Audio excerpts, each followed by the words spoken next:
Fine, I'll go it alone. Just like Meghan Markle and Prince Harry. You keep calling me Meghan. You don't get Meghan now. I feel like the focus is starting to shift off of me. Maybe in editing you'll fix it. People were saying, it's not bad. For now. See, I didn't know each one. I don't love it. Sir, your millions from Netflix for no one knows what. Put it with the rest of them. Trying to make ourselves into a brand and product in the product. We don't need to be a brand, do we? This might be the smallest palace I've ever been in. Pardon. I thought we were moving forward, Meghan. Well, we're not. Dad, do you have any cash for a cab? Oh, look. Grandma's on the money. I never noticed that. Babe, time to do our daily $250,000 sponsored Instagram post for Del Taco. I shouldn't have left the made-up nonsense. Prince Harry thought the worst was behind them. But now, with South Park reportedly gearing up for a second round of brutal satire, this time zeroing in on Meghan's now infamous pregnancy video, insiders say Harry is visibly shaken and bracing for more humiliation. We live in the middle of nowhere, in Toronto, Canada, and I didn't even really know the word royal. I mean, I love that song. It's an amazing song out. When South Park first took aim at the Duke and Duchess of Sussex in their now iconic worldwide privacy tour skit, sparked outrage, laughter, and headlines across the globe. But if Harry hoped the cartoon chaos was a one-time punchline, he may be in for another shock. Rumors are swirling that creators Trey Parker and Matt Stone are planning a ruthless follow-up, this time skewering Meghan's controversial social media antics. And Harry, sources claim, is spiraling. We have to get jobs. I have to start auditioning again. You were on the very famous show Suits. More popular in the States than even Friends, you told us. Yeah. Build electric cars, he's going to Mars. Why is he even involving himself with Twitter? It would be like if the Prince of England gave it all up just to marry an actor from Suits. From legal strategy meetings to tense phone calls with Hollywood allies, the panic inside Montecito is reportedly very real. And if South Park's track record is anything to go by, the worst may still be to come. Those close to the Duke describe the mood as a cocktail of dread and deja vu. One confidant whispers that Harry's been rewatching the original episode, trying to gauge how much harder the new jab could land now that it targets Meghan's carefully curated empowerment brand. He's said to be running scenarios with attorneys in both Los Angeles and London, privately acknowledging that parody protections leave little room to block the broadcast, yet still asking whether a preemptive complaint might at least soften the punch. And something that you taught me is that when we break something and it's broken, it's not broken. It can be healed. There's even more beauty in the break. It still has value. I'm so sorry, Meghan. You have a phone call. It's your father, Thomas Markle. Meanwhile, staffers claim Montecito's normally serene timetable has flipped into crisis mode. Early morning Zooms reportedly revolve around monitoring leak sites for storyboard snippets and drafting contingency statements that condemn misogynistic humor without appearing thin-skinned. Every draft becomes a tug-of-war, too harsh, and critics will crow that the Sussexes can't take a joke, too mild, and supporters will accuse them of ignoring a sexist smear. Adding to Harry's unease is word that royal courtiers, still bruised from the couple's tell-alls, are quietly amused. Palace source hints that another cartoon drubbing might validate their long-held view that the Sussexes can't outrun satire. For Harry, who's been inching toward a fragile thaw with his father, seeing the firm chuckle from the sidelines is the sting he fears most. Prince Harry, though, has become the punchline of a Saturday Night Live joke. Let's have a look. NBC has announced plans for a spin-off to the hit series Suits, which will be set in Los Angeles. It will focus on Meghan Markle's character's struggle to balance her legal career while also caring for an unemployed immigrant. Insiders say the tension inside Montecito feels unlike any previous crisis. A low-grade buzz that starts before dawn and stretches long after the Pacific sun has dipped. Harry's visibly shaken, one household staffer claims, because his parody threatens to resurrect the ridicule he thought had finally ebbed. According to that source, the Duke now sleeps with his phone on vibrate, jolting awake at random hours to scan encrypted group chats for fresh leaks about South Park's DEI special. He reportedly bounced out of bed at 3 a.m. last Wednesday after a friend texted a blurry storyboard panel, a red-haired prince fussing with a lighting rig, while Meghan carts a rubber baby bump across a hospital set. Harry sent back a single reply, "Can't be real," then made 2 calls to London before dawn, seeking reassurance from veteran PR hands who've weathered decades of royal lampooning. But the advice from across the pond, sources say, only deepened his anxiety. One seasoned aide reminded him that royals cannot sue over satire without looking petty, noting how previous attempts to muzzle parody merely turbocharged viewership. Another counselor pointed out that even if Meghan's legal team threatened Paramount, Trey Parker and Matt Stone would likely read the letter on air in a future episode. Not by changing our plans. All right, I do see you're in our database, but you didn't first get help at this Tom Hammer location? No, my wife went to one in California at the top. Ah, okay, it must be international people. Oh yeah, thank you. Parody girl, actress, influencer, victim. Yeah, that's totally me, eh? Okay, I see it. When you added your husband to your friends and family account, you must be the Royal Prince Millionaire World Traveler victim. That's right. The implication hit hard. Silence might be the least damaging option, yet silence feels to Harry like surrender. Back at the compound, Duke has reportedly taken to pacing the garden lawn, earbuds blasting meditative playlists while he rehearses. Potential talking points for an emergency sit-down interview, something that could, in theory, reframe the narrative before South Park airs. He's torn, confidants insist. Speak out and risk fueling the hype, or keep quiet and endure another global meme storm. Meanwhile, aides have erected what one calls a digital moat, limiting Harry's time on social media dashboards so he doesn't spiral over each new hashtag Prince Parody gif. Even so, he's said to sneak glances at trending pages on a spare iPad, each fresh joke landing like a jab. For a man who once walked behind his mother's coffin with stoic composure, it's the helplessness that stings most. Knowing the punchline is locked in an animation studio, ticking toward broadcast, and there's nothing a Duke, Prince, or even a panicked father can do to stop it. Trey Parker and Matt Stone are reportedly salivating over Meghan's viral pregnancy twerk reel because it offers everything South Park loves in a target, a head-spinning mix of sincerity, spectacle, and social media grandstanding. According to someone who's read an early table draft, the new segment, working title Respect Our Pregnancy, opens on a quasi-Netflix set where a fictional Meghan rehearses dance moves while production assistants adjust ring lights. The animated Harry hovers off camera with a clipboard, anxiously suggesting more empowerment between takes. In classic South Park fashion, the creators aren't simply mocking a video, they're skewering the couple's whole aesthetic of curated authenticity, turning what Meghan pitched as a spontaneous celebration of motherhood into a meticulously choreographed stunt. Yeah, that's why down, so why down? Why down? Does she want to be, seen as a traditional wife now rather than a grand humanitarian politico? Tom, I mean, she does. I mean, good on her.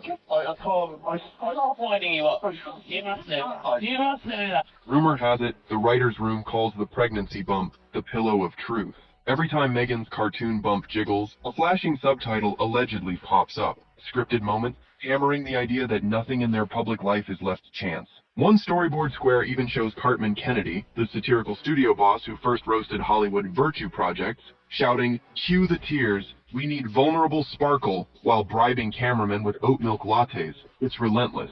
Insiders say, a shot-for-shot exaggeration of the leaked behind-the-scenes clips Meghan never wanted the public to see, reimagined with the subtlety of a sledgehammer. For Harry, that specificity is the nightmare. Satire hits hardest when it mirrors whispers you're already trying to quiet. He spent months brushing off claims his twerk video was carefully lit, arguing it was just 2 expectant parents capturing joy on a phone. South Park plans to blow that defense apart by showing lighting grids, call sheets, even a fake intimacy coordinator measuring how far the bump can bounce before optics feel exploitive. The Duke reportedly fears viewers won't separate cartoon fantasy from real-world rumor. Once people laugh at the idea the pregnancy dance was staged, they may start re-examining every candid Sussex moment. Netflix doc scenes, Archie-Well photo drops, even daytime talk anecdotes about morning chaos. That's why insiders say Harry's jittery. The skit isn't just teasing a goofy clip. It's threatening to label the couple's brand permanently as one long performative rehearsal. And once that narrative calcifies in pop culture, no amount of heartfelt podcasts or carefully lit Instagram lives may scrub it away. The Montecito briefing room, usually reserved for tidy Zoom check-ins,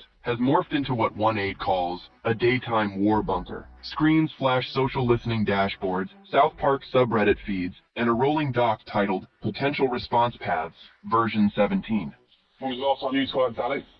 I don't think I've ever twerked in my life. You are. Really are. Genuinely mean that. If any footage that ever comes out of me twerking, I'll pay for all your pints one night. How about that? But Meghan, she's an American celebrity, so I can kind of forgive her for it. Yeah, it's definitely her out there. Prince Harry is a prince of the realm.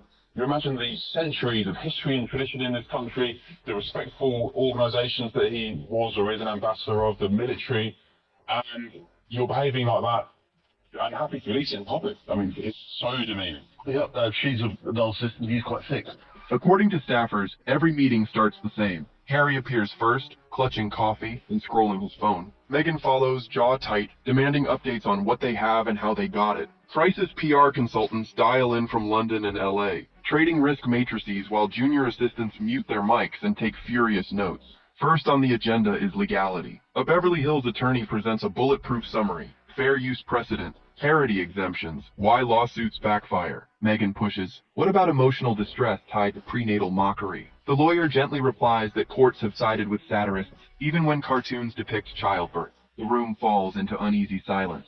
A junior publicist suggests a strongly worded statement condemning misogynistic humor. Another counters that framing the skit as anti-woman risks overshadowing Meghan's own feminist messaging. Critics will say she's weaponizing empowerment to dodge jokes. Harry sits through this volley, tapping a pen until finally blurting, we're arguing punchlines while the world watches us squirm. Next comes media strategy. One faction argues for a preemptive TV appearance, perhaps a morning show sit down, where Harry and Meghan laugh it off, then pivot to charity talk.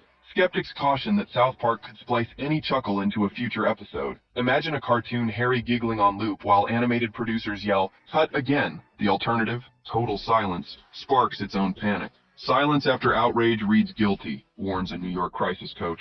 Vacuum invites memes. Budget realities intrude. The head of finance reminds everyone that paid influencer campaigns would cost mid-six figures, as Ever's cash flow can't absorb that until autumn. An idea to leak wholesome family photos is shelved when someone points out paparazzi will question why Archie and Lily never appear together in public shot. As the meeting drags past the 2-hour mark, the projector freezes on a paused frame from the rumored storyboard. Cartoon Meghan mid-twerk, Harry fussing with a ring light. No one speaks.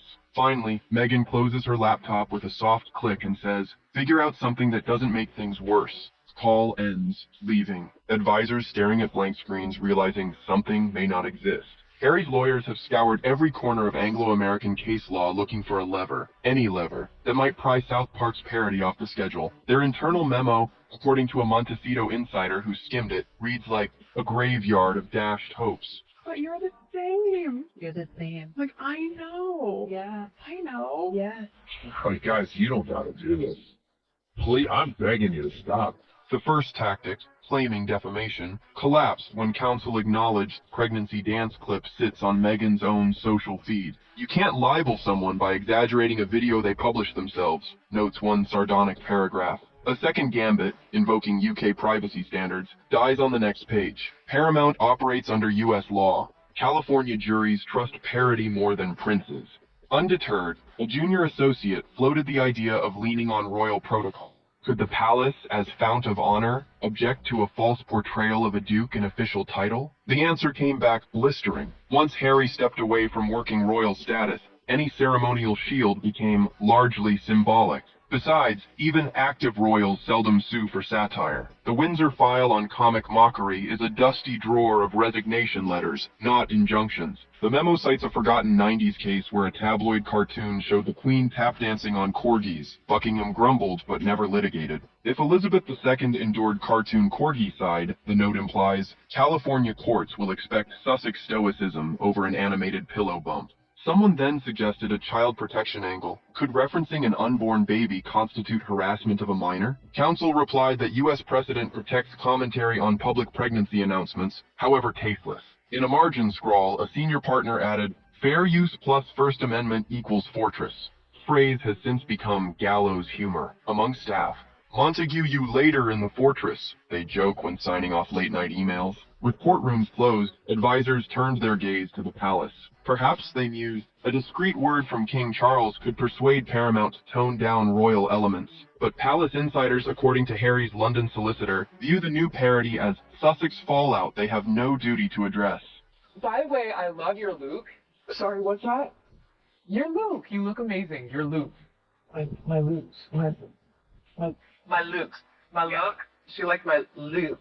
One courtier reportedly sniffed, "If the Duke sells candles of his family trauma, he must weather caricature." Translation: Windsor won't spend goodwill shielding an ex-royal from a joke that flows directly from his own household's content. The legal memo ends with a single bleak sentence: "Recommend reputational mitigation, not prohibition." In plain English, that means dust off the crisis PR manuals, because the law can't pull the plug. Harry's first instinct, insiders say, was to rally every friendly contact in Los Angeles. Producers he'd met at Netflix mixers, studio heads who once flirted with Invictus documentaries, the odd A-list neighbor who occasionally waves across Montecito hedges. By midweek, his phone log looked like a casting sheet. Big-name showrunner, streaming platform VP, Marvel alumnus, ex-studio publicist. The ask was never explicit. No one can strong-arm Trey and Matt. But Harry's tone, sources claim, carried an unmistakable plea. If you have any pull at Paramount, can you at least find out how savage this is going to be? The responses range from sympathetic silence to awkward honesty. One director pal reportedly warned that South Park thrives on industry pushback. Any backstage lobbying would leak,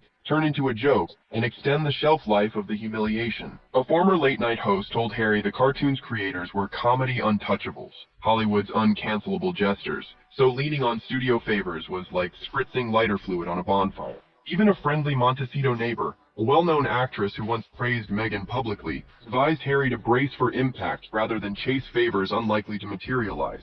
Still, a mini-campaign took shape. PR allies floated the idea of a cameo swap. Offer Harry for a heartfelt veterans segment on a Paramount morning show, in exchange for trimming the most brutal Cartman-Kennedy lines.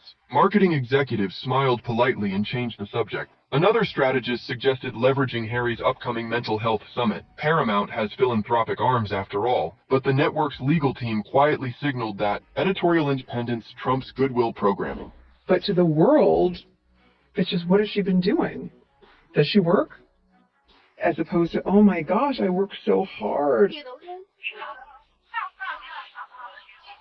Meanwhile, Meghan's circle tried tapping lifestyle influencers she'd once courted with free-as-ever product. The ask, post preemptive body positivity messages framing the parody as tired misogyny. Some influencers hesitated. Alienating South Park's vast meme army is bad for engagement. Others requested five-figure fees Meghan's budget can't spare. A well-liked wellness coach politely declined, telling a friend, "I love Meg, but the internet's in roast mode. I'm not stepping into that crossfire." By week's end, Harry's outreach tally had produced plenty of empathy, zero leverage. Hollywood may sympathize with a rattled prince, but not at the cost of canceling a ratings slam dunk. As one veteran agent texted an associate, "This town respects hustle. South Park's hustle just outranks theirs." Rumors filtering back to London suggest Buckingham courtiers are tracking the impending episode with morbid fascination, equal parts schadenfreude and strategic concern. One aide claims that when whispers of the new parody reached the private secretary's inbox, the note was forwarded with a single dry comment: "Brace for headlines, but no intervention." In practical terms, that means the palace PR machine will let the Sussexes fight this one alone. The monarch's communications team has reportedly agreed on a standing line, no comment on satirical programming, and instructed press officers to deflect every inquiry. For Harry, that official shrug lands like a fresh bruise. He has been inching toward reconciliation, a brief father-son visit at Clarence House, tentative talks about a Commonwealth charity tie-in. Courtiers now fear a second South Park lampoon could reset that progress to zero. It isn't that the king despises satire, it's that another wave of caricature risks turning the family's next public appearance, say a Remembrance Day balcony, into meme fodder. One royal watcher says Charles won't jeopardize solemn engagements by sharing the stage with a son fresh off cartoon ridicule. Palace protocol can absorb many embarrassments, but not repeated slapstick airing on global streaming platforms. William Circle is said to be quietly resigned. Prince of Wales, insiders whisper, sees the looming episode as predictable fallout from a media-monetized lifestyle. These two are now an international embarrassment for the royal family, and I really, really do think that the time has come for the titles. According to one senior aide, William's private stance is, if Harry keeps feeding the beast will keep eating. Translation, sympathy is low. Yet there's also practical dread. Every jab at Meghan inevitably rebounds on the Windsors, because global audiences conflate the entire House of Windsor with whichever royal is trending. Palace staff are already drafting contingency Q&As for foreign correspondents. Why can't the king step in? Does the crown still support Harry's patronages? Are Archie and Lilibet affected? Even silence requires prepared silence. Add to this a whisper campaign that certain Tory MPs relish another Sussex lampoon. They believe it blunts Republican sentiments by showing monarchy critics as celebrity opportunists. If parliamentarians chuckle while the Duke chafes, internal Windsor politics grow even thornier. Harry, already visibly shaken, realizes each South Park gag widens the moat he's trying to bridge back to his family. One aide summarizes his predicament in a single sentence. The louder the cartoon laughs, the quieter royal phones become. The minute gossip blogs leaked South Park's pregnancy parody angle, the internet split into tribal camps. Within hours, #PrinceParody vaulted up X's worldwide chart, memes of cartoon Harry fumbling with a ring light spliced alongside actual stills from his Netflix doc. A counter hashtag sprang up just as fast, #LeaveHarryAlone, spearheaded by Sussex supporters who insist mocking an expectant father borders on cruelty. That hashtag joust turned the timeline into trench warfare. One trending panel showed side-by-side GIFs. Harry solemn at a veterans gala versus an imagined South Park prince tripping over cables, while Meghan's animated bump jiggled on loop. TikTok piled on. Comedy creators stitched themselves into faux behind-the-scenes footage, pretending to be harried PAs counting Meghan's twerks, while Cartman Kennedy howled, "More empowerment." The clip template spread like a dance challenge, each new duet resetting the countdown clock on Harry's embarrassment. You've lived a life with the royal family, you've had everything handed to you, but you say your life has been hard, and now you've written all about it in your new book. When? My name is Meghan Sussex now. Call me Meghan Markle one more time, Minnie. Yes, that's right, friends. You see, my wife and I are calling like you should write a book, because your family like stupid, and then so are like journalists. By midweek, social analytics firms clocked over 100 million impressions tied to the rumored episode, before Paramount had posted a single official promo. Digital agency veterans note the kind of organic lift usually costs studios 7-figure ad buys. South Park scored it free, courtesy of royal anxiety leaking into cyberspace. More worrying for Montecito strategists is how swiftly conspiracy sub-forums weaponized the chatter. Threads revived every old skepticism, from pillow bump theories to doctored birth certificate claims, now repackaged as evidence the pregnancy parody is basically documentary. Commenters splice Meghan's real-life reel with grainy paparazzi shots, overlaying text that reads, "Staged?" Each post births a new rabbit hole, and Harry's name trends alongside phrases like royal fraud and brand meltdown. Even neutral parenting influencers are dragged into duets, forced to take sides under threat of being ratioed. Meanwhile, Instagram fan pages that once curated Sussex positivity pivot to cautious distance, limiting comments, disabling story replies, waiting to see which way the backlash wind blows. A social listening snippet posted in Meghan's PR Slack shows sentiment flipping, positive chatter about her empowerment narrative down 14%, neutral curiosity converting into mockery after each meme cycle. Crisis advisors know algorithms reward momentum. The challenge is stopping a laugh spiral without feeding it. But as one data strategist warns Harry in a midnight email, every hashtag you fight doubles its reach. The only variable now is how loud the punchline lands when the episode finally airs. Rivals in the crisis management trade like to say reputations bleed in two ways: slow leaks or single punctures. Harry faces both at once. Invictus sponsors, already jittery after the last South Park hit, are reportedly asking for fresh tone-of-voice assurances. One European apparel partner quietly requested that its logo appear only on event backdrops, no longer on athlete singlets, until post-broadcast sentiment stabilizes. A California tech donor, approached to bankroll the next mental health summit, is said to have delayed signatures, fearing screenshots of a cartoon Harry might overshadow its serious wellness branding. Add Meghan's still fragile as ever venture, and the picture sharpens. So you hate journalists? That's right.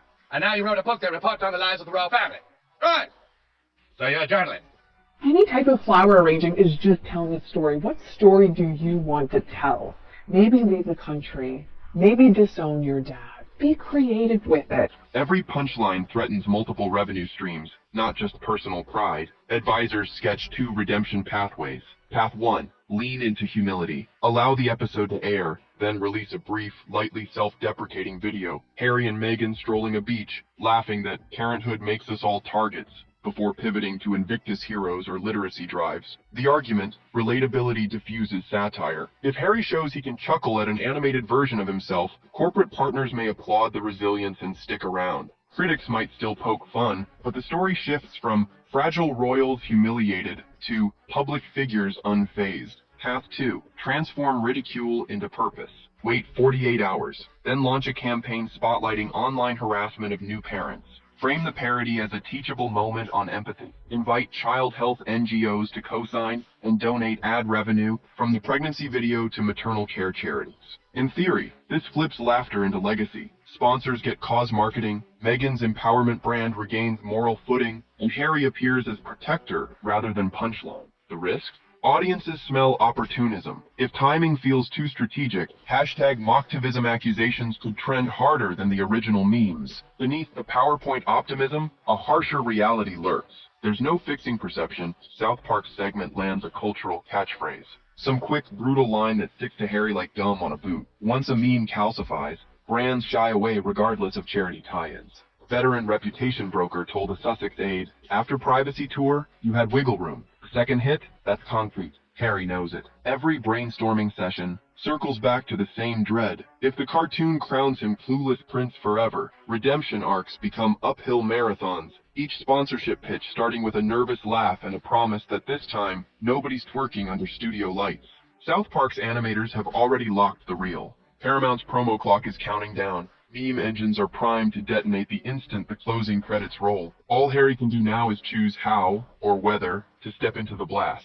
If he gambles on a humble grin and lets the joke ride, he risks cementing the image of a once earnest prince reduced to comic relief. If he rallies a moral crusade, every headline will scream that he and Meghan still can't take a joke. And if he hides until the noise subsides, silence itself becomes proof that the Duchess's dance really was more stagecraft than spontaneity. In other words, every door creaks louder than the last. Meanwhile, palace aides take quiet bets on how many days it will take before the Windsor news cycle. Care home visits, Commonwealth trade pitch, is hijacked by a looping gif of cartoon Harry fumbling with a fake bump. Corporate partners eye-risk matrices. Is the Sussex brand still aspirational, or has it slipped into perpetual punchline territory? Even friendly Hollywood neighbors who once raved about Meghan's loveliness weigh whether a public show of support could backfire into their own Twitter pile-on. One veteran agent sums it up in studio shorthand. Cost of association just went up. The upside stayed flat. So the stage is set.